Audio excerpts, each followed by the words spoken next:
Assalamualaikum warahmatullahi wabarakatuh. Perkenalkan, saya Apriliana dari kelas 11 ATPH 1 SMKN 1 Kuningan. Yang pertama, saya akan menjelaskan tentang demokrasi. Demokrasi berasal dari bahasa Yunani kuno, yaitu demos yang berarti rakyat dan kratos yang berarti kekuasaan atau pemerintahan. Jadi, demokrasi adalah sistem pemerintahan yang menempatkan rakyat sebagai pemegang kekuasaan tertinggi. Demokrasi dapat dikenal dari berbagai macam bentuk.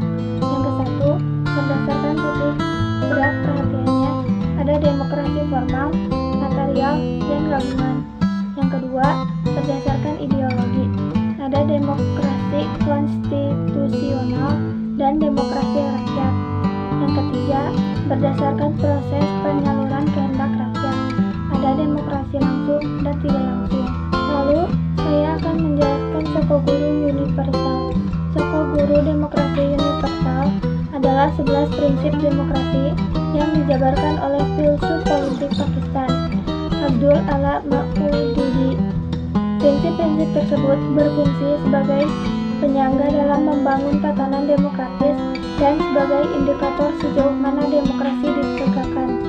Ke-11 prinsip yang dikenal sebagai Sokoguru Demokrasi adalah kedaulatan rakyat, pemerintahan berdasarkan persetujuan dari yang diperintah, kekuasaan mayoritas, hak-hak minoritas, jaminan hak asasi manusia, pemilihan yang bebas dan jujur, persamaan depan hukum, proses hukum yang wajar, pembatasan pemerintah secara konstitusional, pluralisme sosial, ekonomi, dan politik, nilai-nilai toleransi, pragmatisme, kerjasama, dan mufakat. Lantas, kenapa nilai demokrasi Pancasila lebih unggul jika dibandingkan dengan demokrasi lainnya?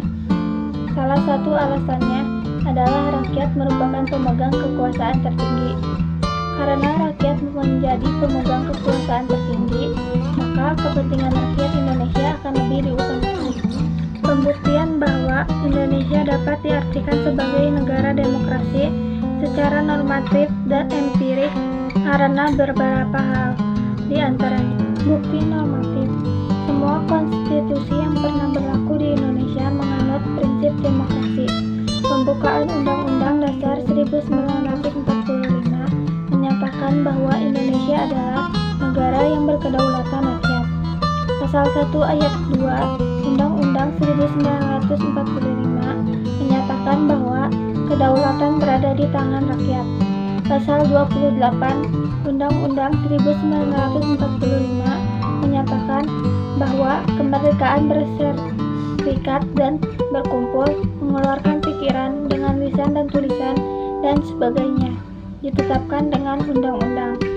Bukti empiris, Indonesia telah mengalami berbagai pemerintahan seperti revolusi, kemerdekaan, parlementer, demokrasi terpimpin, Orde Baru, dan reformasi.